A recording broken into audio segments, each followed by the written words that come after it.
بورتري عن حسين علاء حسين اللاعب العراقي ضمن صفوف فريق الفتح الرباطي، ويعتبر من بين ابرز لاعبين بروز هذا اللاعب العراقي اللي كيرجع بيا الذاكره الى الكاس الاخيره للامم الاسيويه، واللي خلات المنتخب العراقي يمكن انه يعبر للعالم على ان الرياضه غتبقى حاضره بهذا البلد اللي يمكن انه يفوز بكاس الامم الاسيويه لكره القدم.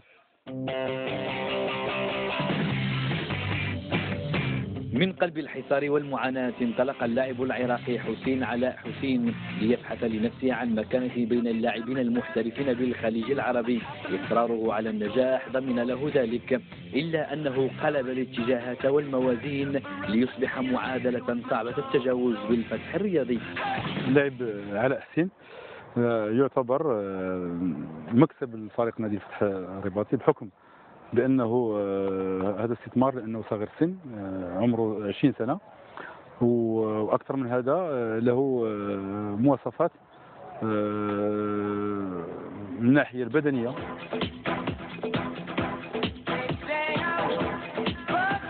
قدوم المدافع العراقي كان بقصد حمل قميص الوداد، الصدفة بعد ذلك قادته لحمل القميص الأحمر، هذه المرة بشعار الفتح الرياضي. من الإمارات إلى المغرب متغيرات واضحة يصفها علاء بالخطوة الإيجابية. صعبة بالنسبة ما تقارن الدوري الإماراتي مع الدوري المغربي. الدوري الإماراتي يعني ما يتقارن مع الدوري المغربي. الدوري المغربي فيه قوة وفيه سرعة وما في يعني تساهل، اوكي، بس الدوري الاماراتي يعني بسهوله كمحترفين، تعرف يعني عندهم كل التجهيزات كل المستلزمات، ولكن ينقصهم مثلا الشده والقوه. بعد التدريب اليومية يقصد اللاعب العراقي شاطئ الرباط، عائدا بذاكرته إلى بداياته الأولى على جنبات نهر دجلة. هناك كان الأب والأصدقاء.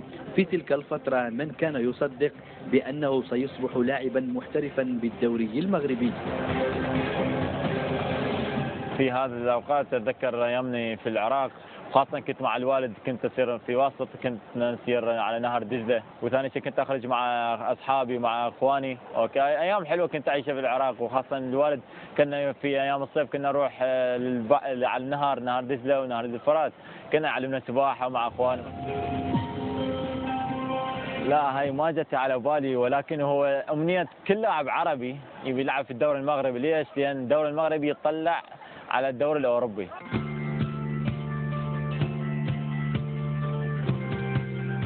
بالمنزل يتذكر حسين على المسيرة التي اختارها كلاعب، مراحل عملاقة خطاها بسرعة ملحوظة.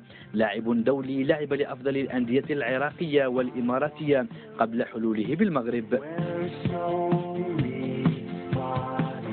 بالنسبة للذكريات اللي قضيتها مع المنتخبات، المنتخب الأشبال اللي أنا بداية كنت ألعب في القوى الجوية، بعدها انسحبت من منتخب الأشبال، اوكي، واللي شاركنا فيها في إيران تصفيات آسيا اللي قيمت في إيران، وحرزنا على البطولة، أخذنا البطولة.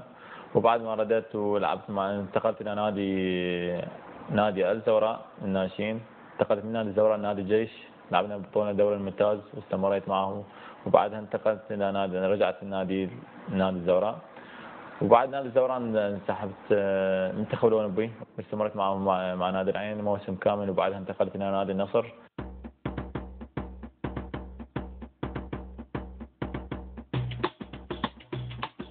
بالمنزل تأبى ذاكرة اللاعب إلا أن تعود به إلى بلد المنشأ. حرقة الفراق يخففها حضور الزملاء والأصدقاء، ولحظات الفرحة المسروقة الملتصقة دوما بكرة القدم، ليبدأ الاستعداد لإسدال الستار عن يوم آخر من مشواره الكروي.